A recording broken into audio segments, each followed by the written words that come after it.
I introduce the first speaker of this session to you. It is Kirk Martinez, and he is also working for the University of Southampton, but for the ICT department.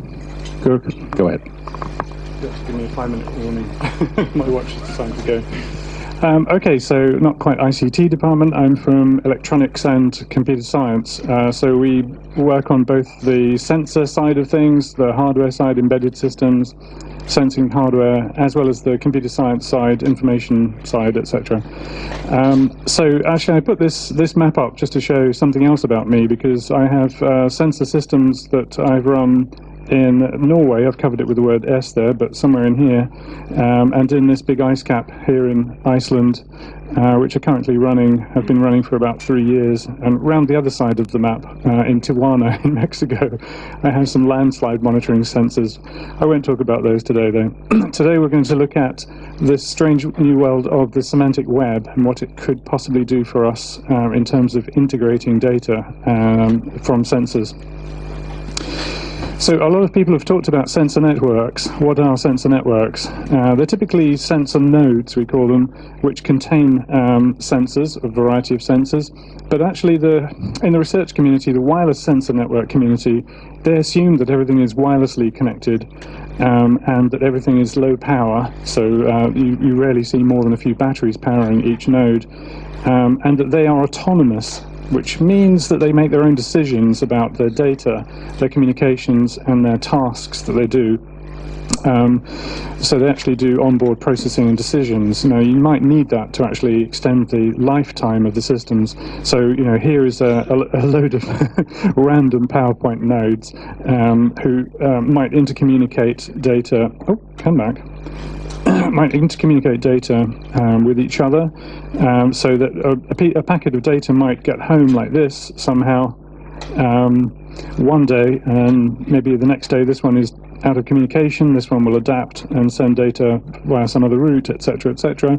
So they have this networking ability, but they also have the ability to sniff and look at each other's data. So, for example, these ones might be cooperating to see what the overall field of one value is in their area, and they might be reporting to their neighbors things about that area. For example, we are all moving, we are all very wet, or something like that.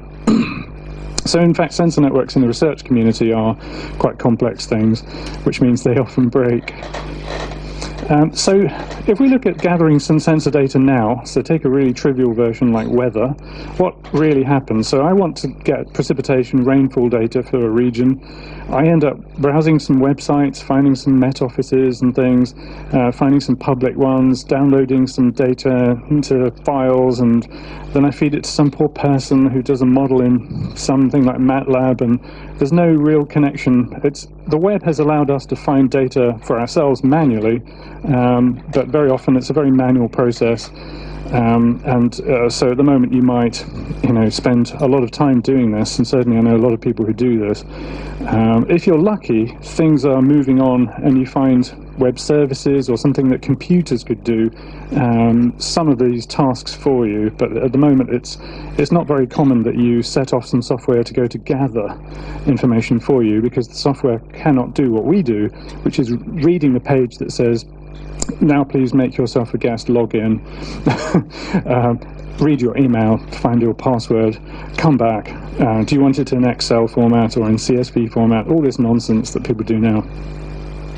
So maybe in the future people will be able to go to some site that they know is good for getting environmental data of a certain topic like oceanography or weather or something, and their computer can just go off there and find, this is the sneaky bit, on its own find data.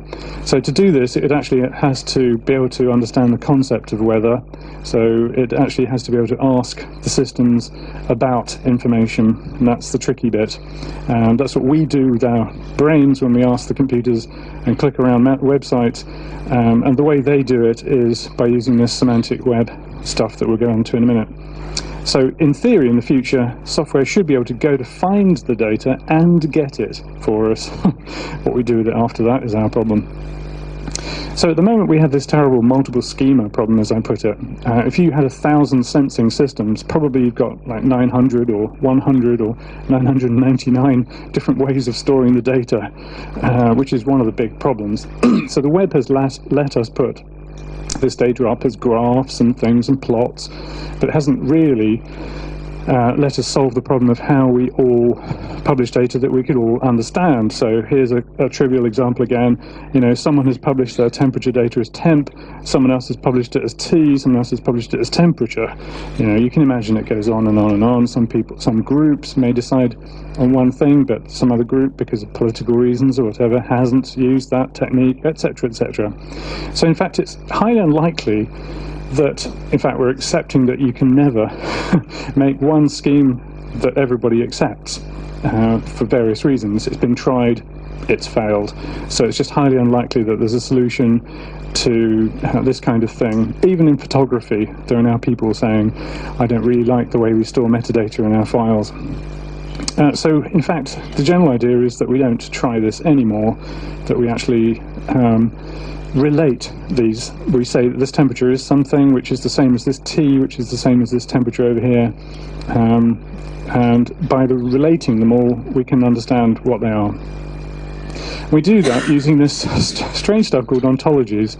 So an ontology is just a way of describing and understanding all the information about something. So in this rather weird example here, we have a sensor is, for example, a piece of hardware which is made by someone. That made by is going a measurement is made by using a sensor. A measurement has a certain precision, it has units, it might have time intervals, it has a type, like rainfall, it was made somewhere, so it might have a location. You can understand things like these boxes. These look like metadata to us normally, but all this made by, has, produced by, destroyed by, possibly edited by, all these weird little actions and relationships are all part of an ontology. So an ontology isn't just lots of concepts, it's these relationships as well. So on the face of it, if you say let's link up everything with ontologies, it's very similar to saying let's all agree on one metadata standard, except that again, there's not supposed to be an ontology. There are supposed to be families of ontologies, and these can vary in the kind of language used depending on the communities, etc., etc. And so once you get to an area like time, you think, why am I reinventing the wheel on time? You know, time is a normal thing. Someone must have a time ontology, and you might go off and pick up a NASA time ontology or something, and similarly a location ontology. And so projects like this in the US, you can't read this, it's just to show you that it's a mess. The GEON project in the US worked for several years on trying to make some nice ontology for earth science, and I'll just read some of these for you. There's a concept there of planetary material, so if you happen to own some moon rock, that's what it is. But this has a state of matter. Maybe it's plasma, maybe you heated it up too much. State of matter, well, okay, it could be solid. The physical properties of this, like, that go off to a physical properties ontology, so they cop out and say, okay, we stop our ontology here, other people know about physical properties better than us. But then they started further down here, like if it's a rock, it could be metamorphic, which goes off to the rock classification ontology. You know, basically somewhere in here you'll find crazy stuff like isotope composition, major trace isotope, there's an image of it, etc., etc. So what tends to happen is within one community you end up with a few hundred concepts and a few hundred relations. We've looked at these for things like cultural heritage, archaeology, etc., and it's the same story as in earth science. So in the sensor grid project, we have identified a few ontologies of use, and we've been involved in designing other ones. So there is this very nice one. I'd highly recommend anyone who wants to look at a suite ontology. Oh, that's terrifying. Suite, which you can't read in there, comes from NASA, and is quite a nice set of things. So if you want to say my data is oceanographic data, you can say suite : oceanographic, and everybody knows what you mean. There are Ordnance Survey ones from the UK that are specific. There are international ones like FOF, which is friend of a friend, which are very useful for relating things, and so on and so on. So we've got some coastal defence ones which we're active in developing, a sensor network one which we're active with a worldwide web consortium group on, and so on and so on. So this shows you that you need to use a little bit of what's necessary to bake your semantic relations. So here is one that Madrid have built for describing all our sensor networks type systems. So you've got deployment systems, survival range, operating range, some parameters, things they do, observations they make. You might think that a sensor network looks quite simple in terms of information, but this shows you that it can be very complex. This is up on the poster outside, so you can damage your brain and look at it outside. So why bother with this ontology stuff? Why not just have sets of metadata? Well, it's strangely enough in this relationship between things. So you can, if you've described all your data with ontologies, because of the relationships and the links with other ontologies, it really explains what something is. It shows that, for example, a type of temperature is a wet bulb temperature that was taken with a certain instrument quite easily. And you can relate things from different disciplines completely, because if there's a relationship between a medical ontology and some other temperature, humans ontology or something, you could branch out and infer things to do with people walking under a landslide, like they might get killed. So you can relate things quite easily, and that means whatever your database schema is, you, in your head, you know what all that database means, and as long as you can express it in some ontology way, it means other people can get to your data. There's no chance of them getting to your data if your database has just got fields in it like A, B, C, D, E. And the other thing about ontologies is the crazy artificial intelligence people have had a big resurgence of using this data in order to let the systems reason. So by reasoning, it's things like, okay, my system wakes up, it tries to find out what the rainfall is, it can't, so it just sends out a generic search for, I want rainfall from anyone, or anything like rainfall for my area, that kind of stuff, and it tries to reason about, well, I've got snowfall here, and that's kind of related by this ontology to do with precipitation, etc. So you can actually do almost AI type stuff in the systems. So how you actually use the semantic web, well, I'm trying to use it to not just integrate data from various places, but, and in Sensor Grid we're doing that, if you actually try to make the hardware go off to the web and look up, so I'm talking about like a small system that's sitting on top of a levee, for example, goes off and asks for weather to find out what the prediction is for the next 6 hours or something. It could do that and go and fetch some predictions and things from a site that is trusted, and it doesn't really care who runs the site or where the data comes from if it doesn't have to. So my systems might use that to predict their incoming power, or that they have to sample faster because something out there is predicting a big rain front coming, etc., etc.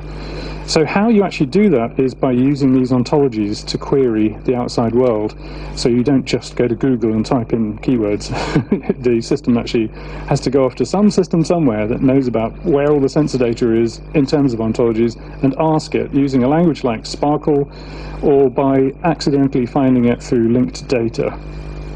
So linked data, this is a very fuzzy blob world that shows you there are, each one of these bubbles is a domain, like electronic publishing, medical data. Some of you may have seen this already. And this is showing basically that what I'm talking about is happening now, because there are 25 billion triples. What I mean by that is Kirk has an office, Kirk has a telephone number, that's a triple. So an object, relationship, object, concept thing. There are 25 billion of those already on the web, and they tend to be in, some of them in very, very tedious areas, but basically this is what's happening to the web. So URIs, we all know URIs as like URLs. So we see a thing like this and we say that is Amsterdam, surely, but that is not actually just a web page where we read about Amsterdam. That defines the concept Amsterdam. So that would actually give me back a document that a computer can read to find out stuff about Amsterdam. And in an electronic document, if I write Amsterdam and link it to that URI, that can be a definitive copy of what I'm talking about. So I'm not talking about some other thing that's called Amsterdam. And if you look inside what you get back from looking at that URL, you can find things like population, densities, etc., etc., links off to other things. So this is a bit hard to understand. If you look inside our project, you actually see URIs that have other purposes other than making HTML. So this thing down here, this thing down here at the bottom is boring old HTML, like a little page or a graph or a number or something. So that's what we tend to get. We tend to ask for HTML from a website. But you can actually ask for XML RDF, you can ask for something that will plot in your GIS thing. So in fact, the web is moving towards this. Computers ask websites for more than just web pages now. And that's roughly how a lot of these systems work. So with linked data, what you do is you have one of these fancy URIs that you can construct that will get you a reading or a measurement or a manufacturer or a price or something like this.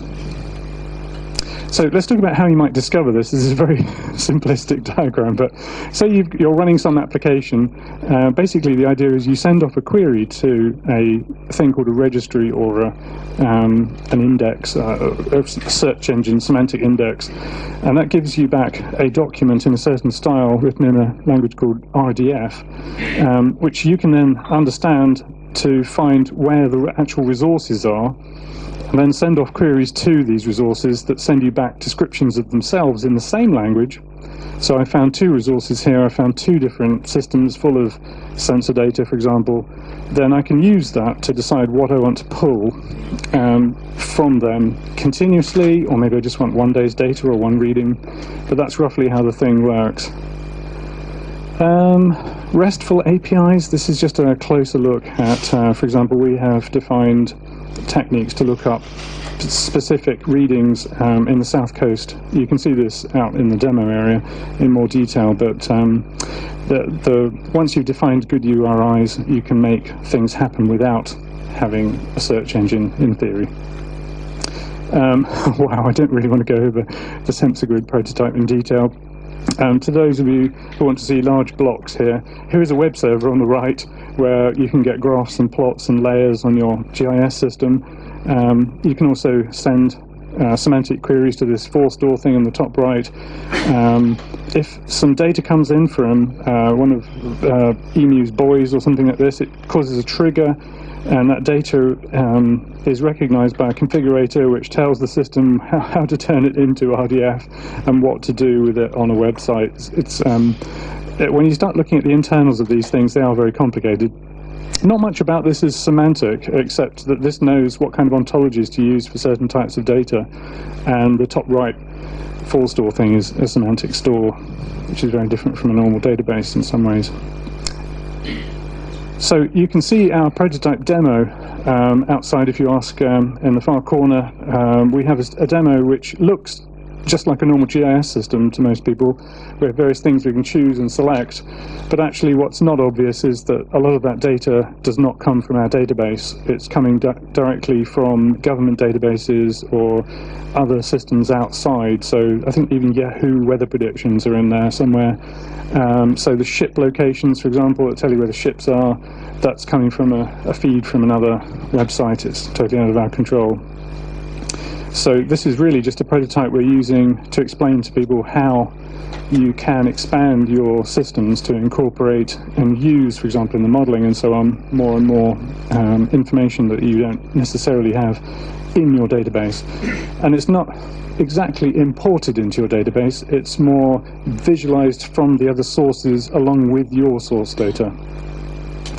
So, in summary, SensorGrid is developing this semantic web technology along with other things like streaming technologies to be useful specifically for this flood use case, and there's a fire monitoring use case in Spain.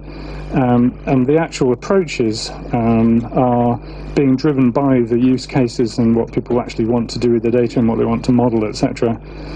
So this strange thing, this semantic web thing, is the current way that people are moving the web for automatic discovery and integration of data sources. And it's not easy. But as I suddenly thought the other day, you know, if you look at how Amazon works or Google works, that's not easy either. It's all very complicated. The sad thing about this stuff is it's fairly cutting edge. The great thing is that there's a big community of people being pragmatic and saying, look, with linked data, you can just make it bit by bit, very slowly, and actually export and publish your data just following a few steps. So we've written some documents in another project which explain those few steps to like archaeologists or museums, and we'll do a similar thing for earth science type things as well. So for more information, I've got some URLs, and please come and talk to us about posters and etc. Thank you.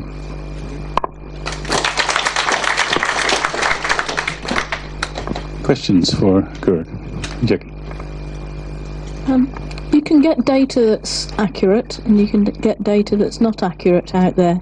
How does it differentiate between the two, and how do you not get, excuse the pun, watering down of your good data with bad data? That touches on one of the great differences between like a traditional database where you have all your great perfect data.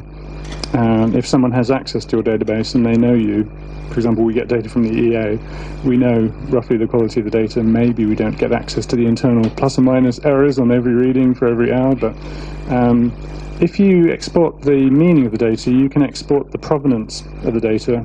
So you can say exactly which sensors it came from, who installed them, what the typical uncertainty for that sensor is.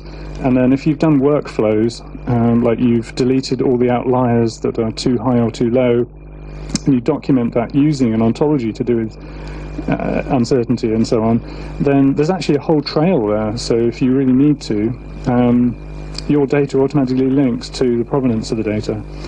So that's extremely important with these cases where you might be sending off a £10 million vehicle to do something.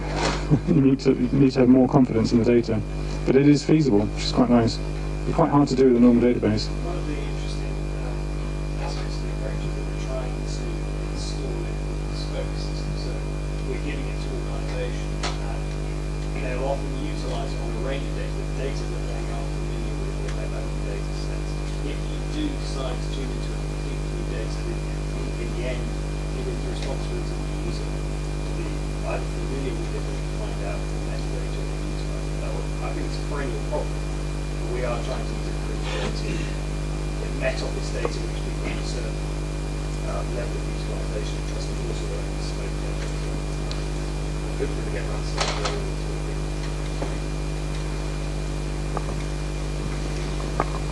Any other questions?